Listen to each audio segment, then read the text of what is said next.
It's time to take your business to the next level, the boss level. These are the premier business owner strategies and successes being utilized by the industry's top talent today. Rock your business like a boss, a VO boss. Now let's welcome your host, Ganguzza.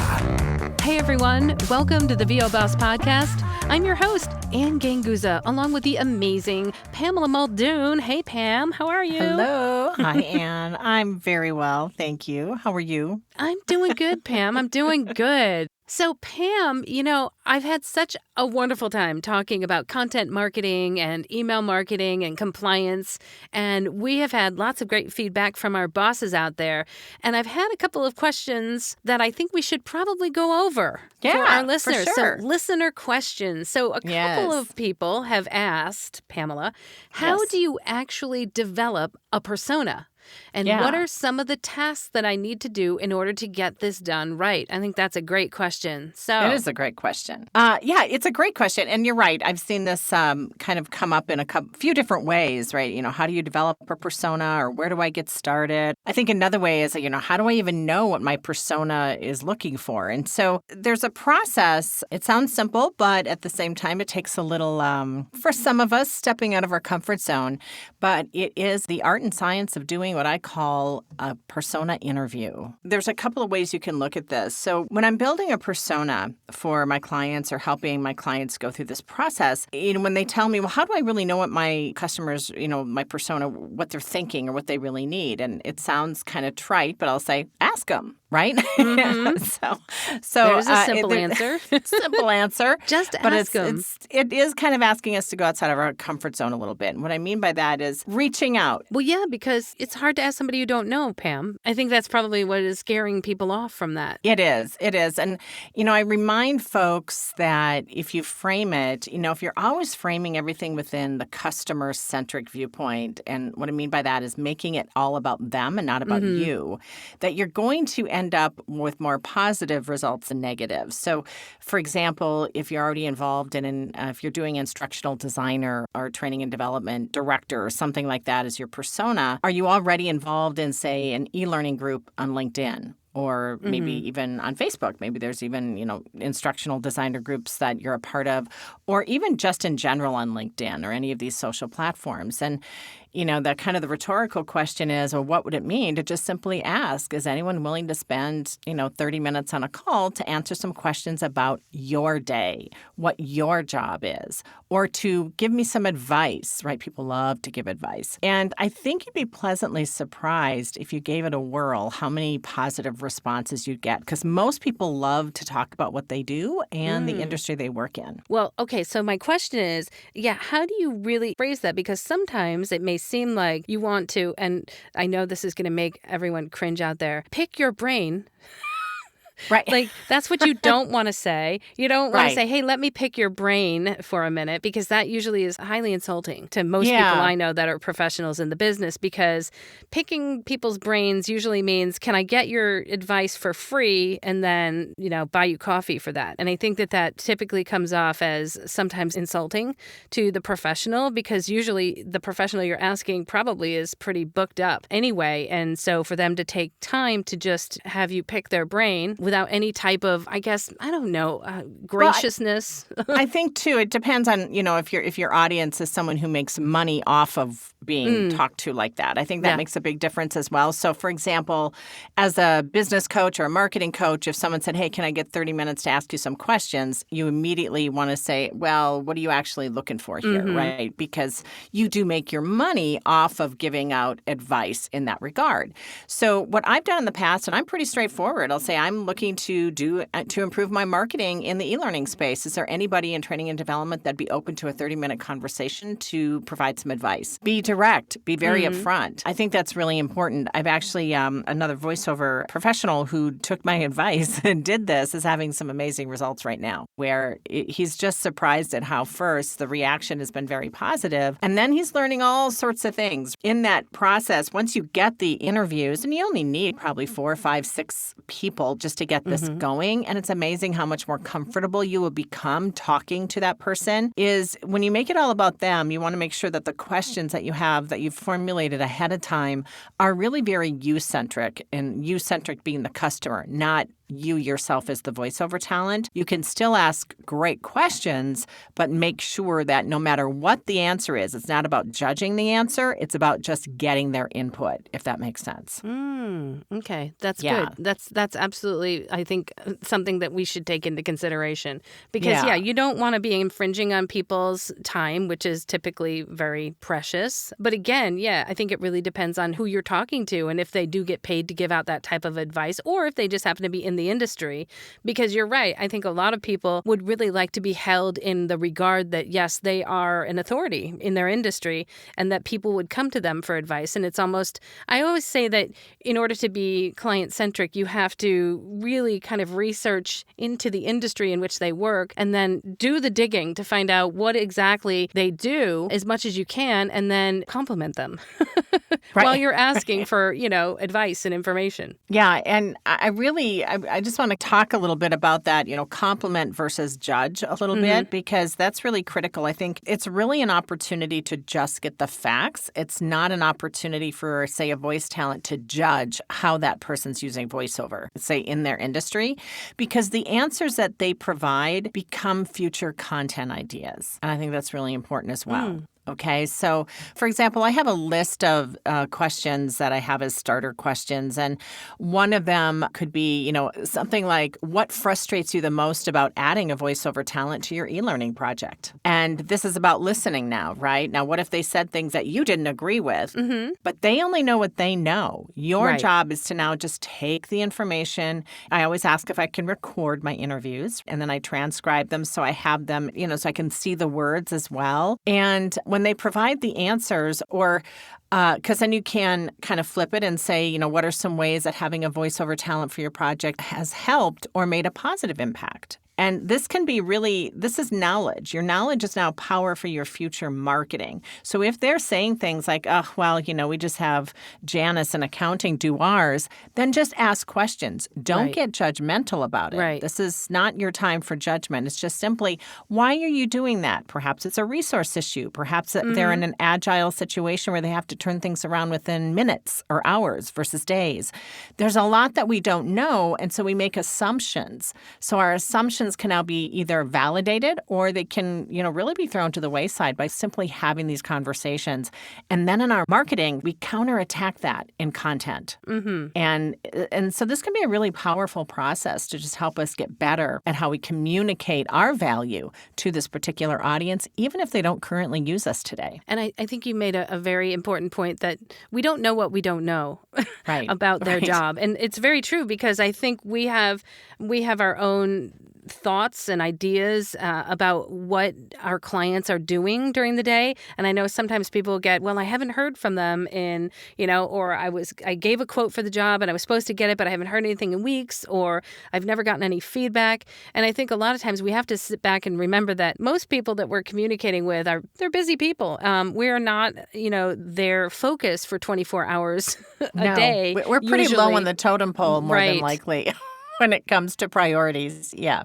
And I think also you make a good point about saying when you're interviewing them or you're asking them questions, I think it's kind of cool that you said that you could use it for future marketing. I think also a way to compliment, if it's in the right situation, a good way to compliment the person that you might be interviewing is saying, would you mind if I quoted you in a blog article? I'd be happy to link back to you, your company. I think that could be something that might be of value. Oh, most definitely. That's building that relationship, right? And being able to use some kind of reciprocity when you're using that. And then even just along the lines of, when you're asking, do you use voiceover? And they say no, and you find out 5 or 6 reasons why they don't. Right. Now you can actually counterattack with 5 reasons why you should in your content. Good idea. Great idea. And use it as a form of education. I always say that the best content literally is in response to what your persona is saying, whether it's positive, negative, question, it's all in direct correlation. So these all become awesome opportunities. And so another question I will ask, just coming right out and saying, where do you get up-to-date information for your industry? What publications, what experts do you follow? What conferences do you usually attend? And maybe they're online this year, but they're still attending them, right? Literally asking them the questions that are kind of boiling in your own brain a little bit. And you're like, I wonder. Let's go ahead and go right to the source. And a lot of our sources are willing. And you're also now reading what they read. So here's the other caveat to that, Anne, is now let's say I've got a list of 3 or 4 experts that tend to come up on a regular basis, right? I've interviewed, say, 6 or 7 instructional designers, and all 6 mention, say, one person, or 4 of the 6 mention the same person as an expert in their industry. I will now go follow that person. I will get to know what it is so that now I'm able to speak more of the language, right? And start to see what are some of the common conversations, questions, topics that are kind of centered around this person, and kind of go from there. And who knows, you might even get an interview with that person as well. Oh, sure. And speaking the language is so very important to understand how your client speaks and to be able to speak to them, because that's also something that you can put into your website in terms of marketing to them, because you can speak the same language. And that's going to be words that will be indexed by Google, maybe put into search engines. And when people type their questions from that industry that are asking those particular things that you're responding to or that your business responds to, then we hope that your website shows up and boom, they click and hire. Right. Yeah, it sounds like, I would say it just sounds simple, just, hey, ask. But it is really a process unto itself to create persona interviews and really take that on as a project that you want to implement. And I always bring up, of course, e-learning or instructional design because so many folks are playing in that space. But it really does fall into more of that B2B kind of nature, right, where you're really looking to do some self-marketing. Again, this may or may not apply so much to, say, a casting director or an agent. I mean, those processes are still pretty much the way they are. But anytime we're starting, even explainer videos, for example, right? There's video production houses that do explainer videos.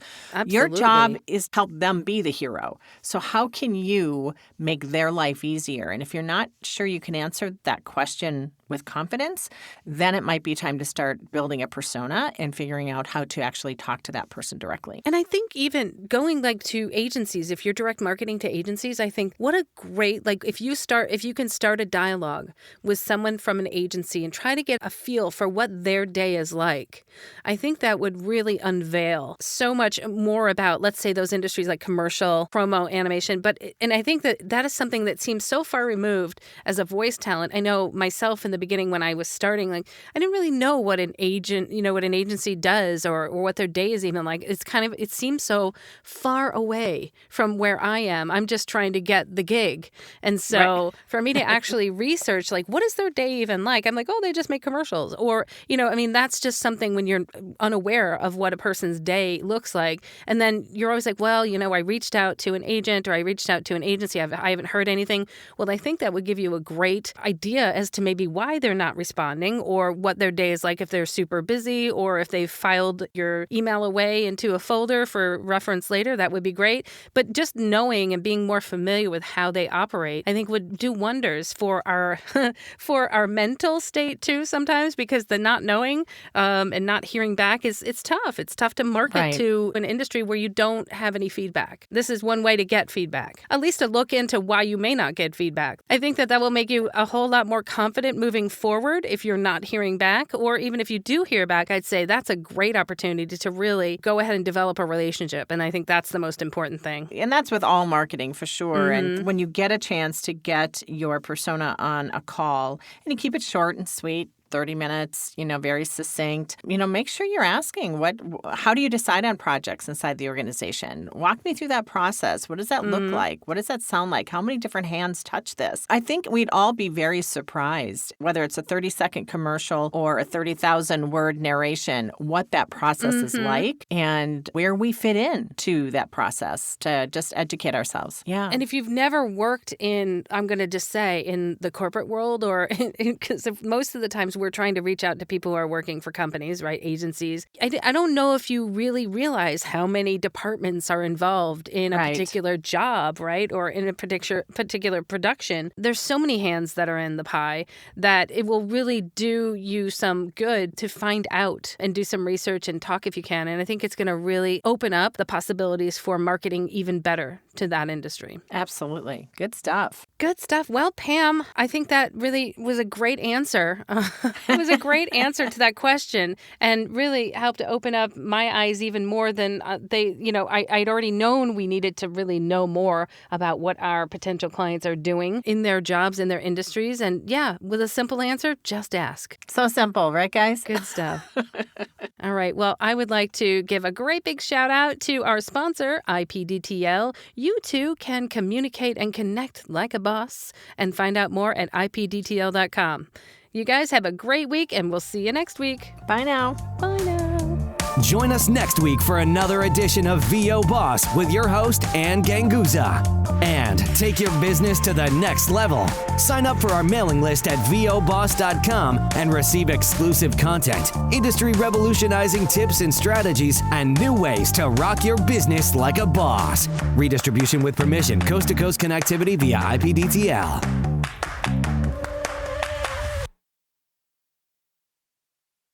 I'm very well, thank you. How are you? I'm doing good, Pam. I'm doing good. You know, we've had a lot of...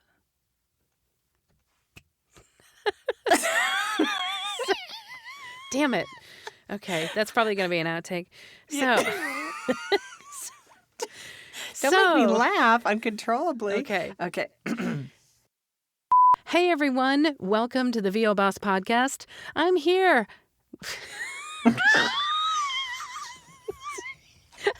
I don't know where that came from. Yes, I'm here. Okay. Jesus Christ. Okay, don't. Sorry. Okay. Oh my God. Big breath. Heat. Yeah, the heat in the small room is getting to me. Me too. Okay. Here we go. Okay. That was a short episode, by the way. Was it? 17 How long minutes. was it? Almost Oh. 18 minutes. Yeah. So that's good. Usually we're We long. stayed within our 20 this time as I opposed to know. be. Well, now I'm like watching it like an eagle, and I was waiting for you to say something else because you usually do. It's all good. It's all good. Hey, everyone. Welcome to the VO Boss Podcast. I'm your host, Ann Ganguzza, with email marketing, content marketing. Wait. Specialist maven. All right. Don't make me laugh so hard. Oh my God. That'll be an outtake. I'm going to have to look up the word maven. Make sure that it's a positive. Pamela's a maven. All right, here we go.